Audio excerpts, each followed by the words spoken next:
Hi, it's Chris from Epic Systems here. This is a short video on how to use the Issue Subcontractor button that you find at the top of your job sheet. Now, the Issue Subcontractor button allows you to issue jobs out via a subcontractor purchase order to your subcontractors so they can carry out the work as ordered. Some of you may use the Issue Job button to issue your work out to subcontractors the same way that you do for your normal operatives, and that method is absolutely fine.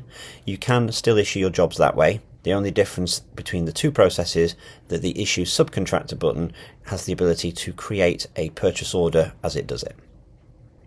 Now, there is a separate video that covers how to set up your operative record and a supplier record, linking the two together so that the Issue Subcontractor button works, and that video is linked at the end of this one.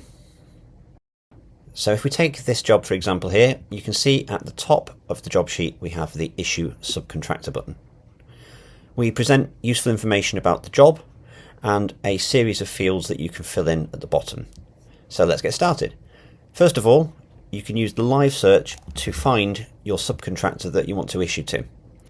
If they don't show up in this list, it's likely that the link between the operative and the supplier record hasn't been set up. But as I mentioned, there is a video that covers how to set that up. Once you've selected your subcontractor, you've got the options here for various dates. And this is the date you want your subcontractor to attend site. So selecting manual date just allows you to type one in.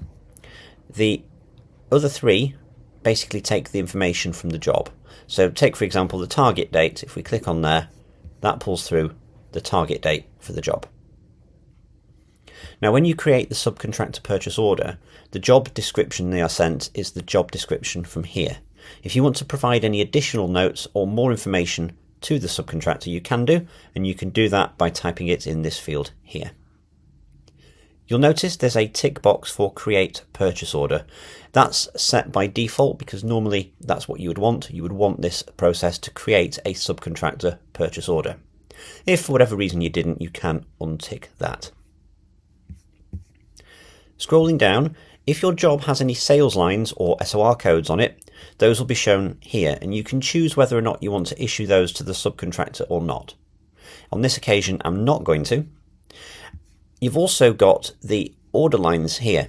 Because we're about to create a purchase order, you can create the order with lines on it.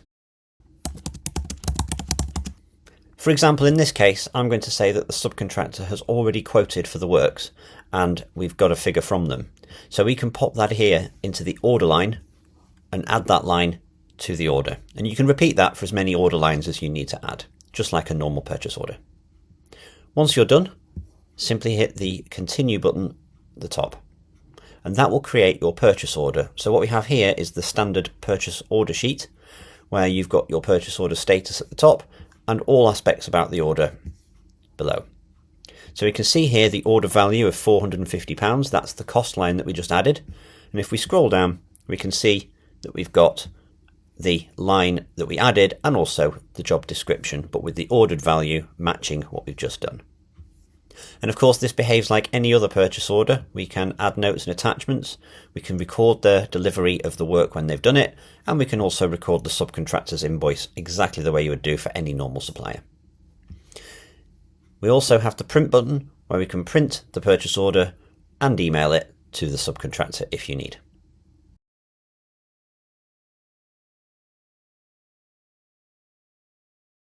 Clicking through to the main job, we can see in here that the job has now gone to a status of issued. That's because we issued it out. And if we scroll down, we can see in the purchase summary evidence of the subcontractor purchase order as well. And there we've got the order lines shown too. And it's as simple as that. If you've got any questions about anything you've seen, don't hesitate to get in touch. Thanks for watching.